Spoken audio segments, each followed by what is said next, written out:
Hi dear students, मैं हिमांशु श्रीवास्तव स्वागत करता हूं सभी प्यारे दोस्तों का अपने यूट्यूब चैनल जी के विद हिमांशु पे। आइए दोस्तों, आज हम लोग बात करने वाले हैं बहुत ही इंपॉर्टेंट टॉपिक के बारे में, ब्लड ग्रुप के बारे में। दोस्तों, ब्लड ग्रुप के बारे में हम लोग आज चर्चा करने वाले हैं।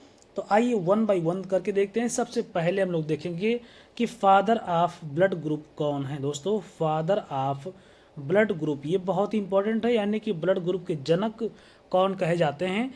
तो कार्ल लैंड स्टीनर को हम लोग बोलते हैं। कार्ल लैंड स्टीनर को फादर ऑफ ब्लड ग्रुप कहते हैं दोस्तों। अच्छा, यहाँ पे एक सवाल और फंसता है कि बताइए, कार्ल लैंड, देखिए ब्लड ग्रुप तो 4 प्रकार का है यहाँ पे, लेकिन कार्ल लैंड स्टीनर ने कितने प्रकार का ब्लड ग्रुप बताया था।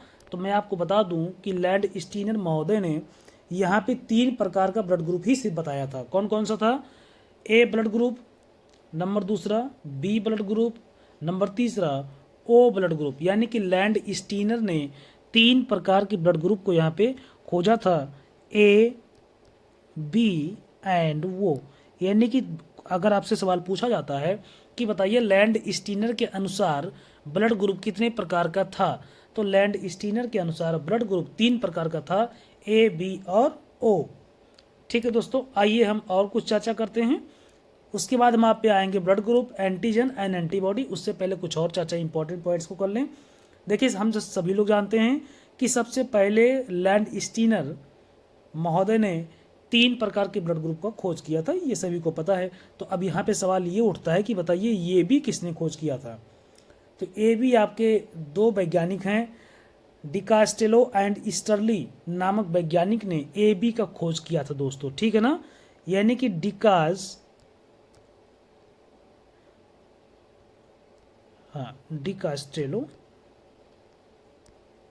एंड स्टर्ली।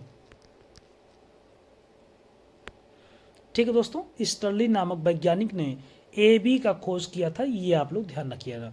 ठीक है ना, डिकास्टेलो एंड स्टर्ली महोदय ने इसका खोज किया था, ब्लड ग्रुप ए बी का। ठीक है ना, इसका खोज किया था डिकास्टेलो एंड स्टर्ली महोदय ने। ठीक है, आइए यहाँ पे हम लोग ध्यान रखेंगे कि लैंड स्टीनर महोदय ने यहाँ पे 2 चीज़ें और बताई है, उसके बारे में आपको बता देता हूँ।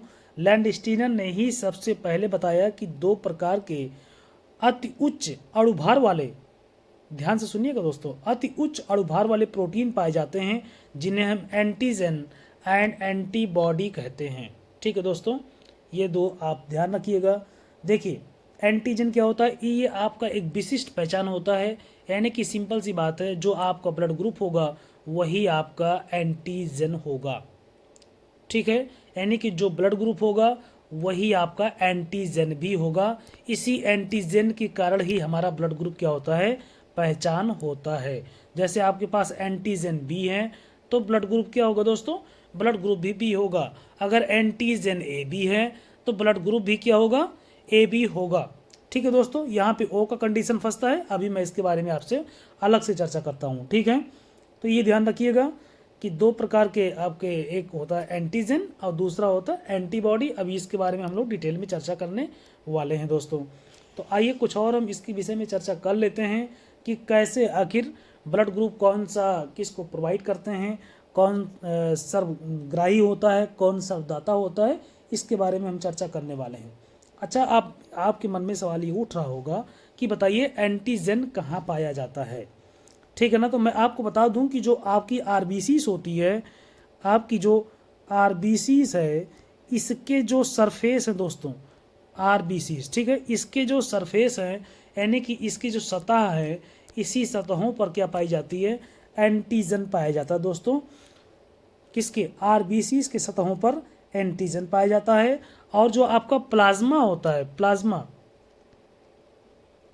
प्लाज्मा के सतहों पर क्या पाया जाता है? प्लाज्मा के सतहों पर एंटीबॉडी पाई जाती है। फ्रेंड्स, इसको ध्यान रखिएगा, बहुत ही इंपॉर्टेंट है कि आरबीसीज की सतहों पर क्या पाई जाएगी? एंटीजन। ओके, और प्लाज्मा की सतहों पर क्या पाई जाएगी? एंटीबॉडी पाई जाएगी। ठीक है, ये आप लोग ध्यान रखिएगा। आइए कुछ और भी इसके बारे में चर्चा हम लोग करते हैं। देखिए, पहले हम आते हैं ब्लड ग्रुप ए पर। जो आपका ब्लड ग्रुप ए है, तो इसका एंटीजन क्या होगा दोस्तों, एंटीजन भी आपका ए होगा। लेकिन इसके पास जो एंटीबॉडी है, एंटीबॉडी बी है, यानी कि अपोजिट है, यानी कि ए आपका ब्लड ग्रुप है, ए इसका एंटीजन है, लेकिन एंटीबॉडी बी है। अच्छा, बी के कंडीशन में देखेंगे, बी ब्लड ग्रुप है लेकिन एंटीजन बी है, लेकिन एंटीबॉडी इसके पास क्या है, इसके पास एंटीबॉडी ए है। तो अब आप लोग ये सोचिए कि अगर किसी व्यक्ति के पास ब्लड ग्रुप ए है और उसको हम ब्लड ग्रुप बी प्रोवाइड करवा दें, यानी कि उसके शरीर में ब्लड ग्रुप बी चढ़वा दें, तो यहाँ पे उसके पास क्या है, एंटीबॉडी, यानी कि प्रतिरक्षा तंत्र के रूप में वो बैठा हुआ, रक्षक के रूप में, एक सिक्योरिटी गार्ड के रूप में बैठा हुआ है कि हम किसी को आने देंगे लेकिन ब्लड ग्रुप बी को नहीं आने देंगे, क्योंकि इसके पास एंटीबॉडी है दोस्तों, एंटीबॉडी है। ब्लड ग्रुप ए अगर है किसी बॉडी में तो उसके पास एंटीबॉडी बी है, यानी कि ए को तो आने देगा, पहचान लेगा, लेकिन जैसे ही बी जाने लगेगा तुरंत उसको वहाँ पे रोकेगा दोस्तों, तुरंत ब्लड का थक्का जमना स्टार्ट हो जाएगा, यानी कि उसके बॉडी में बिल्कुल भी ब्लड ग्रुप बी नहीं जाने देगा, क्योंकि उसके खिलाफ यहाँ पे एंटीबॉडी बना के पहले से एंटीबॉडी बी रखा हुआ है। ठीक है, यही कंडीशन बी में भी होता है। अगर ब्लड ग्रुप बी है यानी कि उसका एंटीजन भी होगा, लेकिन उसका एंटीबॉडी ए होगा। अब आप लोग सोचिए, अगर किसी ब्लड ग्रुप बी वाले व्यक्ति के शरीर में हम एंटीबॉडी ए यहाँ पे पहले से विद्यमान है और किसी ब्लड ग्रुप बी वाले व्यक्ति के शरीर में हम लोग ब्लड ग्रुप ए चढ़ाने की कोशिश करते हैं, तो क्या करेगा, यहाँ पे पहले से एंटीबॉडी मौजूद है, तुरंत उसके ब्लड को वहाँ पे स्टॉप कर देगा, यानी कि सिक्योरिटी गार्ड के रूप में बैठा हुआ है क्या, एंटीबॉडी ए। इसलिए ये ब्लड ग्रुप ए को उसकी बॉडी में प्रवेश नहीं करने देगा। अगर कोई भी डॉक्टर या कोई व्यक्ति ज़बरदस्ती ब्लड ग्रुप ए चढ़ाने की कोशिश करता है ब्लड ग्रुप बी वाले व्यक्ति के शरीर में, तो उस व्यक्ति की मृत्यु भी हो सकती है। दोस्तों इसको ध्यान रखिएगा, क्योंकि उसके पास क्या है, प्रतिरक्षा तंत्र है, एंटीबॉडी है, एंटीबॉडी ए है, ठीक है ना, एक सिक्योरिटी गार्ड के रूप में बाहर ही बैठा हुआ है कि बिल्कुल हम किसी को भी आने देंगे लेकिन ब्लड ग्रुप ए को नहीं आने देंगे। इसलिए यहाँ पे ब्लड ग्रुप ए इसकी क्या है, एंटीबॉडी है। आप लोग इसको अपोजिट के रूप में भी ध्यान रख सकते हैं कि ब्लड ग्रुप ए में क्या होता है, एंटीबॉडी बी होता है। अब ब्लड ग्रुप बी में क्या होता है, एंटीबॉडी ए होता है। ठीक है दोस्तों, आइए ए बी को देखते हैं कि ब्लड ग्रुप ए बी में क्या है। ब्लड ग्रुप ए बी है, इसका भी एंटीजन ए बी होगा, लेकिन इसका जो एंटीबॉडी है ये क्या दोस्तों, ये एब्सेंट है, एंटीबॉडी इसका एब्सेंट है। अच्छा, आप लोग सोचिए कि किसी व्यक्ति के शरीर में अगर ब्लड ग्रुप ए बी है तो ऐसा कहा जाता है, आप लोग जानते भी होंगे कि ब्लड ग्रुप जो ए बी है दोस्तों, इसे हम क्या कहते हैं, सर्वग्राही के नाम से जानते हैं।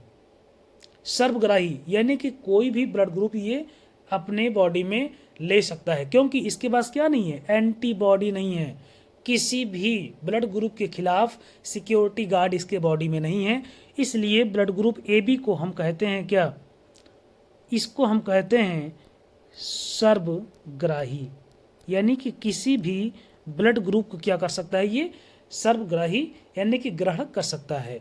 ठीक है ना, क्योंकि इसके पास क्या नहीं है, एंटीबॉडी इसके पास एब्सेंट है दोस्तों, इसके पास एंटीबॉडी नहीं है किसी भी ब्लड ग्रुप के खिलाफ, इसके पास कोई सिक्योरिटी गार्ड, कोई प्रोटेक्शन गार्ड यानी कि कोई भी एंटीबॉडी नहीं बना के रखा हुआ है। इसी यही कारण है कि ये क्या है, ये सर्वग्राही है दोस्तों। ठीक है ना, यही रीज़न है कि ये सर्वग्राही, क्योंकि इसके पास क्या नहीं है, एंटीबॉडी नहीं है। अच्छा, ब्लड ग्रुप ओ को देखते हैं। ब्लड ग्रुप ओ में क्या होता है दोस्तों, एंटीजन नहीं है। अच्छा, आप बताइए, एंटीजन के माध्यम से ये पहचान पाती है आपकी बॉडी कौन सी ब्लड ग्रुप आती है, लेकिन यहाँ पे एंटीजन ही नहीं है। तो जब एंटीजन ही नहीं है तो किसी के बॉडी में चढ़ा देंगे तो बिल्कुल कोई भी बॉडी इसको पहचान नहीं पाएगा कि कौन सा ब्लड आ रहा है। ठीक है ना, तो इसे हम क्या कहते हैं, सर्वदाता कहते हैं। क्या कहते हैं फ्रेंड्स, इसे हम सर्वदाता कहते हैं, क्योंकि आपका इसमें एंटीजन क्या होता है, एब्सेंट होता है, लेकिन इसके पास एंटीबॉडी ए बी होता है दोस्तों,